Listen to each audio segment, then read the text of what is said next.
Okay, I'm going to call this meeting to order about 2 minutes early, and I'm going to ask for a moment of silence as the loss of our Queen and the loss of a former mayor, to remember them, and we'll begin that now.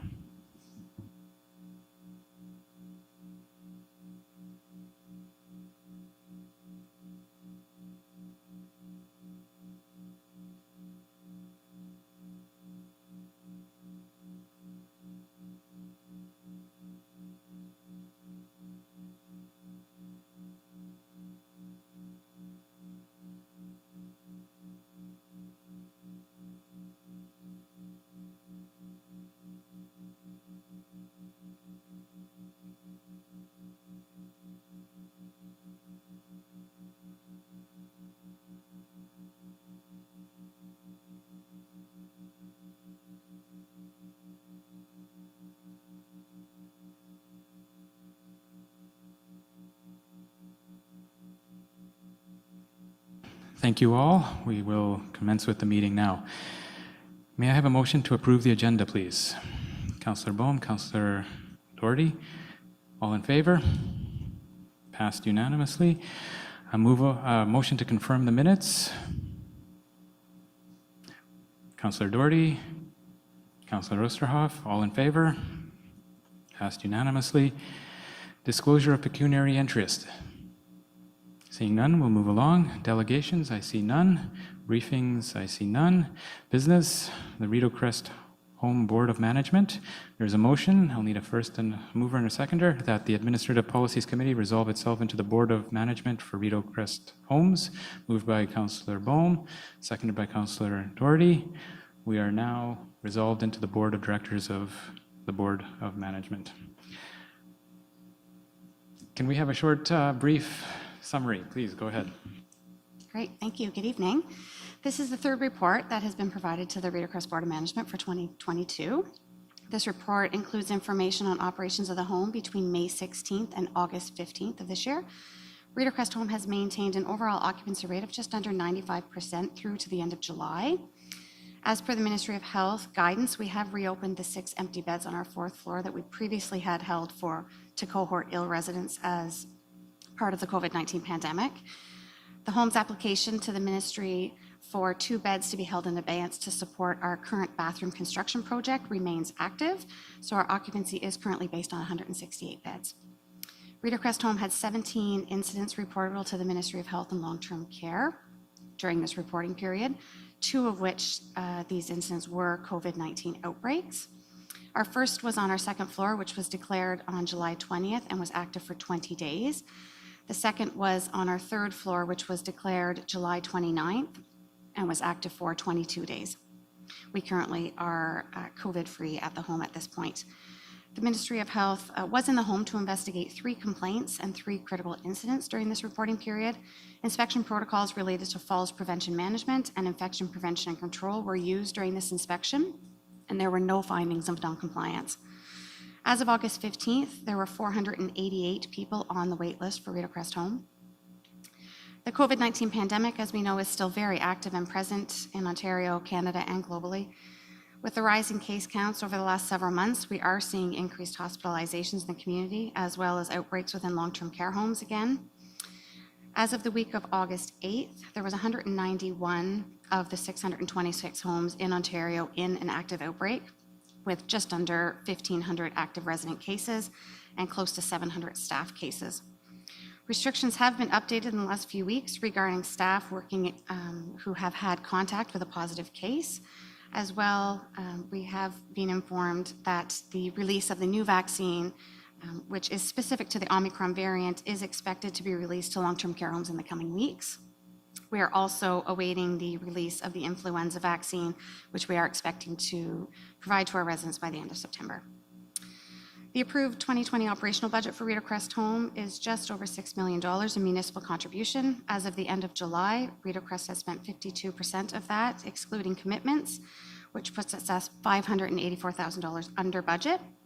A majority of this underspend is related to a surplus in funding related to the pandemic, as well as staff vacancies. I'm happy to answer questions. Thank you. Turning to the committee, are there any questions? Councillor Director Doherty. Thank you, and through you, Director McLaren. So thanks for the report. On page 8, under the family satisfaction survey, it mentions that noted areas of decline are safety and security. I just want to check if that's just related to COVID. Thank you, and through you. Unfortunately, when it comes to our resident surveys, we don't have a large amount of respondents able to provide the survey, but we do have a good number of families, and COVID has definitely been the top, especially for the last 2 years, on the satisfaction survey. It's the number one thing we're dealing with. Thank you. Anyone else? Seeing none, I will ask for a motion that the Administrative Policies Committee arise from the Board of Management for Rideau Crest. Councillor Doherty, Councillor Bohm, all in favor? Passed. We are now back to being councillors. Moving on to business item B, public notice policy amendments. So, can someone tell us if we are increasing public notice or not? We always are. Thank you, Chair. We're here to provide some information with respect to the public notice policy. The public notice policy requires that all municipalities adopt and maintain a policy with respect to the circumstances in which the municipality shall give notice. City of Kingston's public notice policy was last reviewed in 2018 and is required to be reviewed at least once every 4 years. In reviewing the public notice policy, staff reviewed a number of policies from 10 Ontario municipalities to determine the best practice. It is also important to note that the 2017 Council approved City's engagement framework outlines a clear, fair, and collective engagement process between residents and the city. The public notice policy works in partnership with the public engagement framework. The public notice policy sets out the minimum requirements for notice, but does not prevent staff from public notice above and beyond those requirements. This has become frequent practice since the approval of the public engagement framework. A number of amendments to the policies include deleting several items from the existing policy that do not meet the definition of public notice. In many cases, the items contained notice provisions for specific persons and did not have any notice requirements at all. The document has also been reformatted to meet accessibility guidelines. We have added references where appropriate in the public engagement framework that notices provided under the policy will be consistent with the principles of the framework. We've also added the role of the city clerk and the ability to update the policy to reflect changes to provincial legislation. That concludes my presentation. Thank you. Thank you. To the committee. Anybody have any questions? Seeing none, I'll turn to the public. Is anyone here from the public? Nope. Okay, so we'll put it on the floor. That the Administrative Policies Committee recommend to Council that the amended public notice policy attached as Exhibit A to Report AP 22-001 be approved. May I have a mover? Councillor Bohm, seconded by Councillor Doherty. All in favor? Thus recommended to Council. Moving on to item number C, letter C. The new procurement bylaw update. Can we be told if this is going to help us buy things and if we can get at least 3 bids? Thank you. Thank you, through you, Mr. Chair.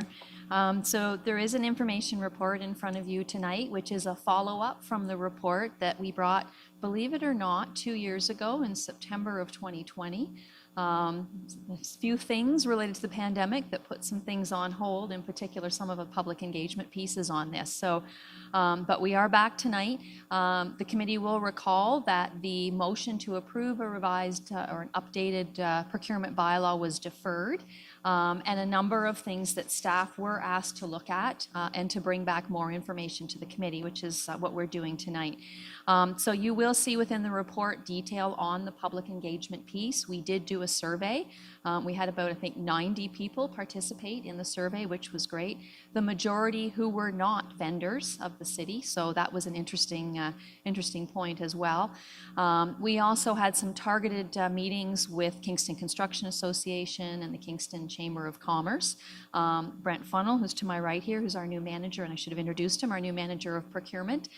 He and I went and met with both those groups and got some targeted feedback from them as well. And I think I can say certainly from those two meetings, the meetings talked more, maybe even not necessarily bylaw, but even getting into some of the process, day-to-day process type things that they had some concerns with. So I think it was valuable in terms of some of that discussion, and both groups have agreed to additional meetings as we start to roll out some of the more process-related type items in that regard. The other thing that you'll see near the end of the report that I just wanted to point out, there was a request that we bring back some more information around council's role in terms of discharging its responsibility as stewards of the public purse. And so we do have a section after all of the public engagement piece that does talk a bit about the responsibilities of council and the responsibilities of staff within the procurement process. And so just a couple things that I wanted to follow up on with respect to that, and you'll see most of this included in the report. But two things. One, in talking about the responsibility of staff and the responsibility of council with respect to the procurement process, in accordance with trade treaty legislation, in accordance with best practice, it is important that there's a clear separation of the political functions and the administrative functions. So council and the committee, in terms of looking at the bylaw, is certainly responsible for approving what I call the rules. So bylaw level rules, this is the way you would like us to carry out procurement processes, and that's the bylaw that's in front of you. Staff then have a responsibility to take those rules and create processes and what we're going to be calling protocols that will support those rules. And that's the on the ground, how we implement and carry out that bylaw and carry out those rules. And so there needs to be a definition with respect to the responsibilities between administration and the political functions in that regard. The other piece around that is then as we start to move into the process, and we're doing RFPs as an example, requests for proposal, it is important as part of that process that when we put a proposal out to the market, part of that proposal lists how we are going to evaluate those submissions. So what the criteria is, what the scoring is, and so that all has to be laid out so that the market can look at that, decide if they want to propose, and they know exactly how they're going to be evaluated as part of that process. So it's important then that we follow that process right through to the end, and an award comes out based on the highest scoring proponent within that process. So the one thing that we never want to do is put council then in a position where we're then bringing something forward to council and saying, do you want to approve this, when we've already followed the proper process. So we don't want council to be in a position where they said, we don't like vendor A, we like vendor B. Then the integrity of that process and the integrity of what's required under the bylaw is then put in question by the market. So that's just some of the pieces around that. In terms of the responsibility of council, I think there is still a responsibility in terms of have we done our processes in compliance with that bylaw? Are our departments following the rules? And particularly because we have a bit of a decentralized process where the departments are our buyers in some cases, we want to make sure that that's the case. And assuming if I was in your shoes, you would want to know that too, that we are following the rules and that things are working. And so that's where the council reporting comes into play. So we are recommending continuing the monthly report that comes to council with delegated authority. That report will be the new threshold of 100,000 rather than 50, and that just aligns with the 100,000 threshold that's in the new bylaw, which guides when we have to go to market. So right now, we have to do an open competition for anything over 50.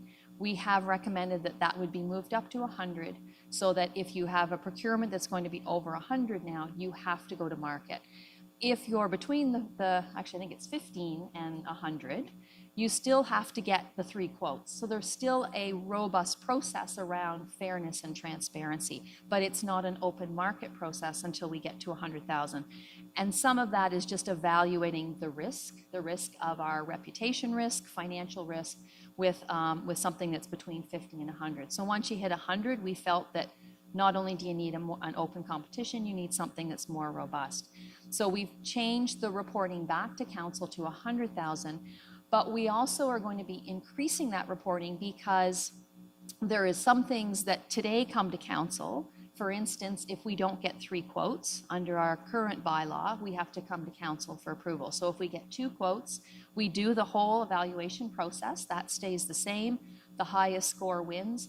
We then bring that to council. So between 50 and 100 right now, we are actually having council have to actually agree to that, which is probably not what we should be doing. So we're taking that away, but we're also saying then some of that oversight needs to go to our procurement division and to Mr. Funnell and his team to make sure that those rules are being followed. But because we followed those criteria, even though there's only 2, then the award has to be based on what that criteria is. So we would not be bringing that to council, but we would have a section in the report that showed those. We'd also have a section that would show where we've done sole source. So rather than it coming to council, it would still come to council after the fact as sole source. So as council, you'll be able to look and say, wow, there's a whole lot of sole source. Are we doing this right? Do we need to revisit the rules? And so it gives that opportunity then to have that discussion overall, because you will see that reporting on a monthly basis. So I think that's probably the more important piece in terms of oversight for council in terms of what their role is, over and above obviously approving the rules that are within the bylaw. So I will stop at that, Mr. Chair, and happy to take any questions. Thank you. Are there any questions from the committee? Councillor Doherty. Thank you, and through you, Mr. Chair. Thanks for that explanation and the reports. They were offered a lot of detail. That was helpful. But I do have a couple of questions. So on my screen, the pages don't match the report pages, but on page 39 on the screen, it speaks to some of the feedback from members included that there were some challenges about proof of certification in certain requests for proposals. I wonder if you could speak to that a little bit more, because it seems to me that that's an important request.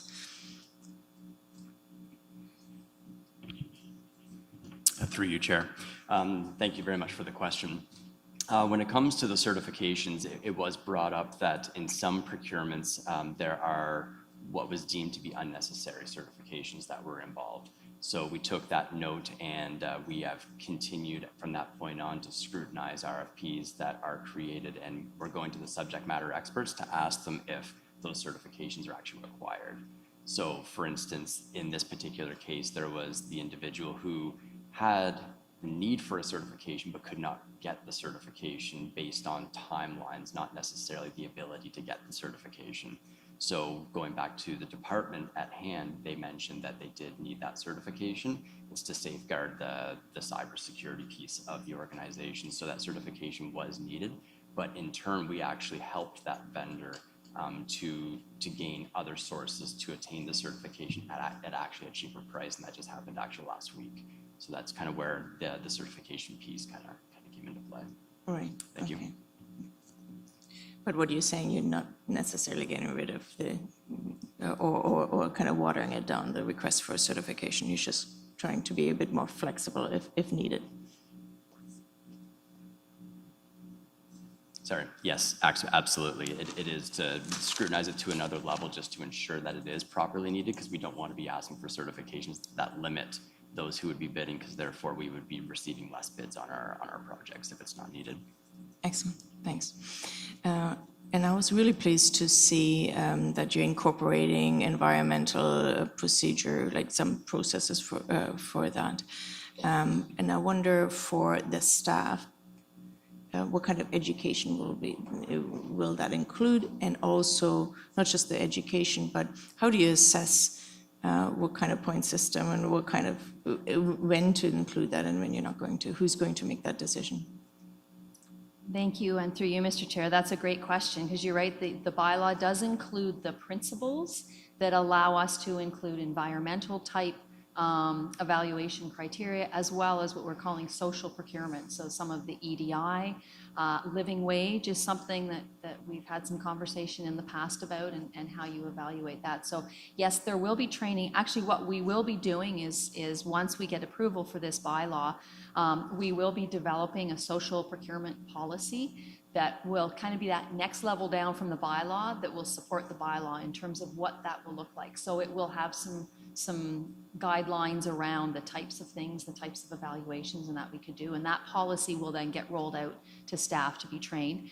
The other piece of it in those RFPs is they all go through Mr. Funnell's group. So he has the opportunity to work with the departments in terms of making sure they're on there. Brent, you might be able to just give an example even on the climate change piece, something that might be built into an evaluation. Yep, thanks.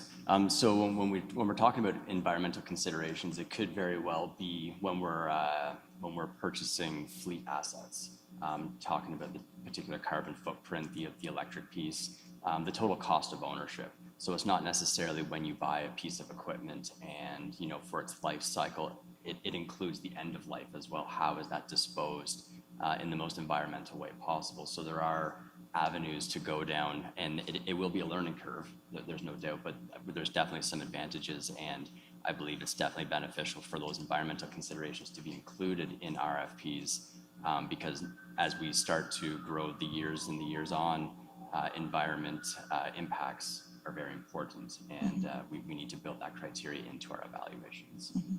Excellent, thanks. Do you mind if I ask a few more questions? Or can I ask a few more, Mr. Yes, Chair? please go ahead. I don't, thanks. One of the challenges is a lot of products come from far away. That's a really huge problem in the food.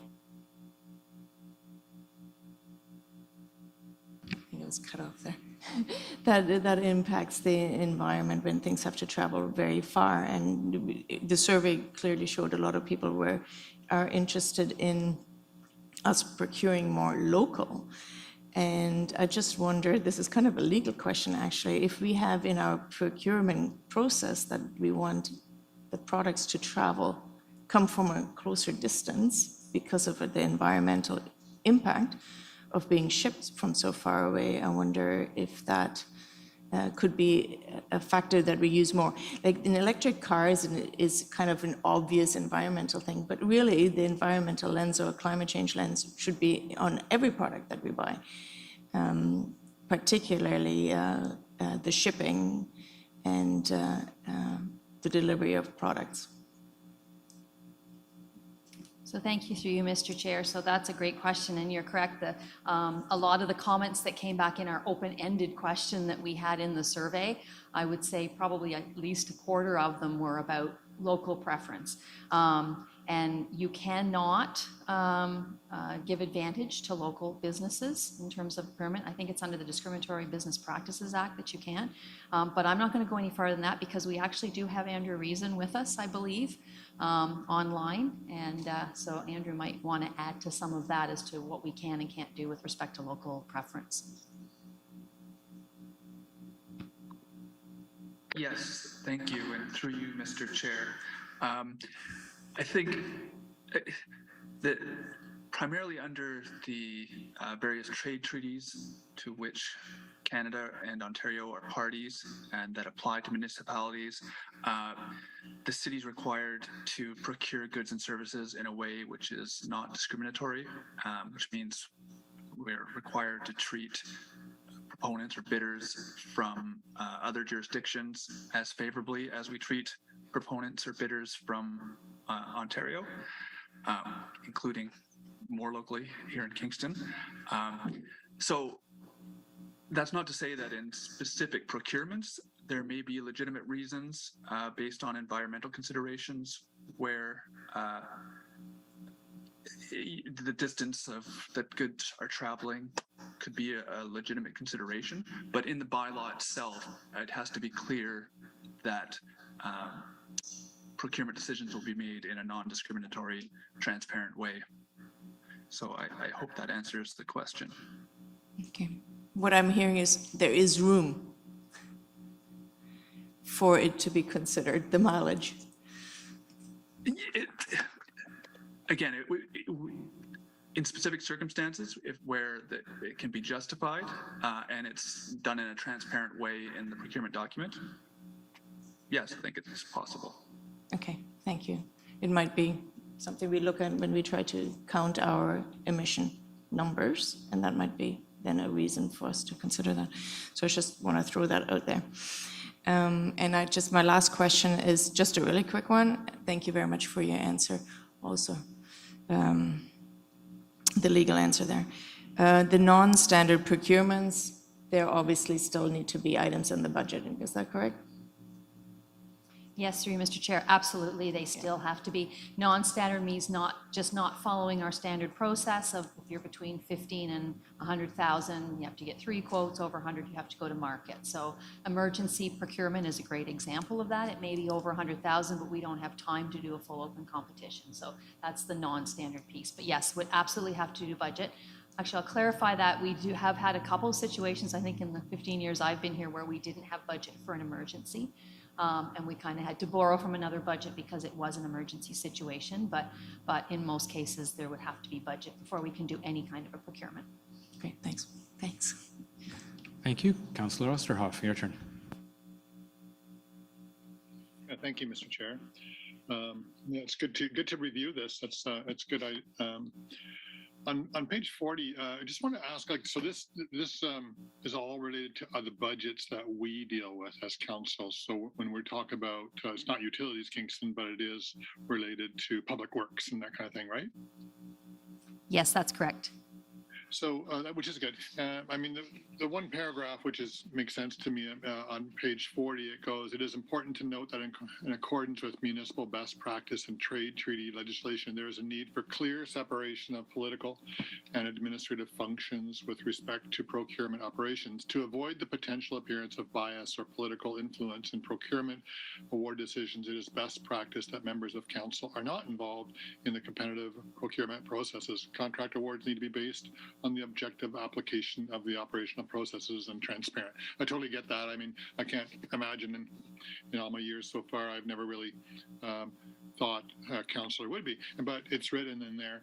The question I have is related to that kind of, how do we, like I do have a situation that's sort of never quite gone away with a contractor that it doesn't feel that they've been given a fair opportunity. What are the checks and balances within the city structure? It's written here, so it's policy to conduct it. But where would I find that written here that it's that the biases would outside of political? How can the public and contractors that want to work for the city be assured, or is there a complaint process to review if something hasn't been fair? Through you, Chair. Thank you very much for the question. There is definitely a protest section within our bylaw that like right now it's section 22.4, which has the proposed bylaw, which does have the means for those who would like to challenge the process. If that's what you are referring to, that someone may have seen a solicitation but did not agree with the process that was taken, or did not agree with the results of such process. There is also a debriefing process as well for anyone who does bid on our projects.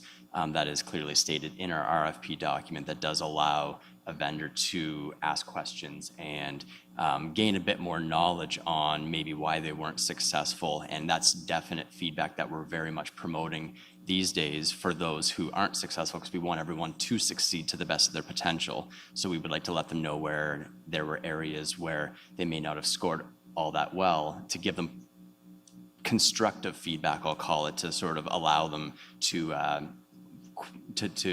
possibly do better on the next procurement. Yeah, thank you for that. And where, okay, maybe that'll be something we can follow up. what's the first call for someone who wanted to, is that clear in here too? So 22.4, to challenge the process. Is that yourself, Andrew? Or is that, who's the go-to person? Through you again, Chair. Yes, it would be procurement. It's not specifically stated in there, but there is, that's something definitely to think about. But in most cases, if there's any ever challenges, we do have my information's on the city site.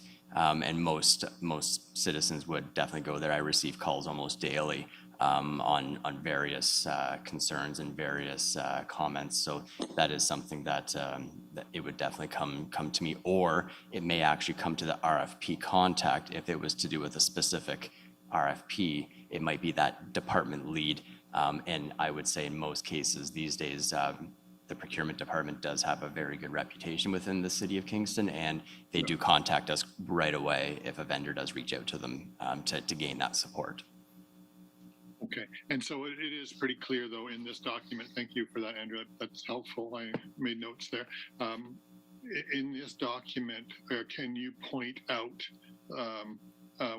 that as well as considering the councillors' political bias, not, finding and making sure, is it also written that that's also like staff? It can't be from within.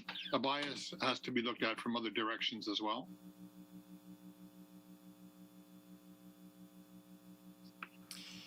Yeah, I'm through you again, Chair. I'm just getting down to the section myself. My screen just blacked out. I'm just trying to refer to the section. Oh, I'm good, thank you.